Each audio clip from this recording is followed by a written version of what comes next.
बुरेवाला थाना model town की हदूद मासूम शाह कॉलोनी में सुई गैस के मुश्तरका बिल की वसूली के लिए दो भाइयों ने फायरिंग करके मेहनत कश नौजवान मोहम्मद इमरान वल्द नज़ीर अहमद की जान ले ली। खून में लथपथ इमरान पर मुलजिम फायरिंग के बाद डंडों से तशद्दुद भी करता रहा, जबकि खून ज़्यादा बह जाने से इमरान को तशवीशनाक हालत में साहिवाल मुंतकिल किया गया, मगर वो जान की बाजी हार गया।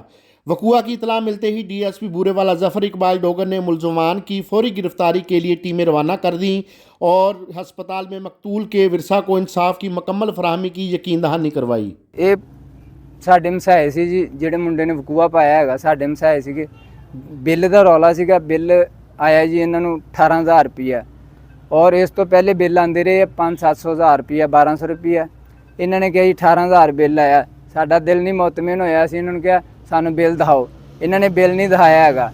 ਇਹਨਾਂ ਨੇ ਧੱਕਾਜ਼ੋਰੀ ਕੀਤੀ, ਸਾਡੇ ਕੋਲੋਂ ਰੁਪਈਆ ਵੀ 9,000 ਲੈ ਲਿਆ। ਉਸ ਤੋਂ ਇਲਾਵਾ ਵੀ ਇਹਨਾਂ ਨੇ ਕਿਹਾ ਕਿ 20,000 ਰੁਪਈਆ ਬਿੱਲ ਦਾ ਜੁਰਮਾਨਾ ਪਿਆ ਗਿਆ ਹੈਗਾ, ਇਹ 20,000 ਹੁਣ ਤੁਸੀਂ ਭਰਨਾ ਹੈਗਾ।